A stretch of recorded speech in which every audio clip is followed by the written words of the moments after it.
Hi everyone, welcome back to Witches of the Moon. I am your Monday hostess, Natalie, and as you can see, it is the week of Christmas. We have just gone through Yule, winter solstice, and this week's topic we are going to be talking about bindings and binding magic. So what is that exactly? Now, I'm going to talk a little bit about what is a binding spell, why would you use it, and then I'm going to talk a little bit about some of the ethics behind it.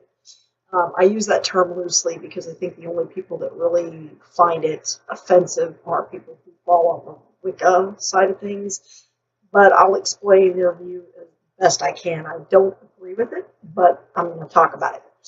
Binding magic is usually used to keep someone bound from doing something. Sometimes people will do binding spells to bind someone or something to them, but I have typically seen people use binding magic and binding spells to bind someone to keep them from doing something. So, for example, you have someone in your workplace that you don't necessarily get along with, and you think that they're purposely doing things to undermine you at the job. Maybe you're both up for a promotion. You feel like this person is doing something to try to keep you from getting the job.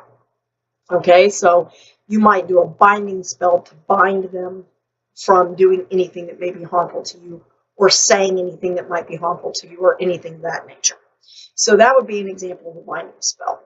How do you do binding spells? Pardon me one moment. Never mind. It stopped. My dogs are fighting. I had to put them away because my husband's taking a nap. I'm trying to do this video in a hurry, and I apologize. I was expecting to have time yesterday, and it didn't.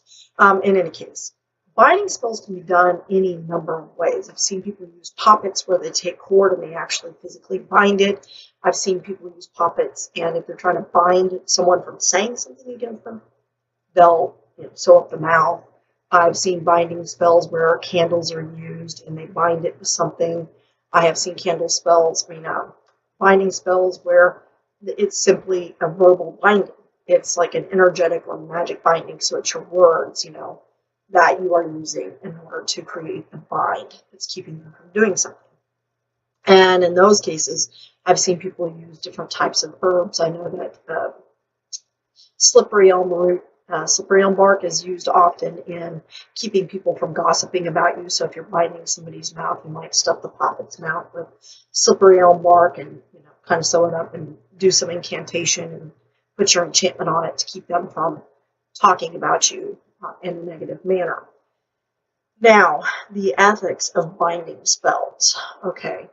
I have heard it claimed by some Wiccans, not all Wiccans, but some Wiccans that adhere very strictly to the rule of 3 and harming none, see binding spells as a form of baneful magic, something that harms someone else or impedes on their free will.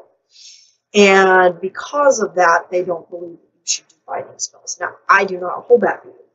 I feel that if someone is doing something to harm you, or is doing something to harm someone you love, or is in some way acting negatively on them, then you are free to put a binding spell on them because you're not harming them. You're simply stopping them from doing whatever it is they're doing.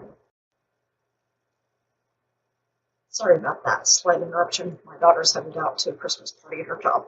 But in any case, they feel that it's harmful or somehow impedes on someone else's free will. I personally think that you have a right to defend yourself, and so I put it up there with other types of spells that people feel are negative. So I was actually thinking of doing a binding spell for our upcoming Share Spell week, so I will probably not talk much more about it. That's about all I got to say for this time. So thank you so much for watching, and blessed Merry Christmas and blessed Yule.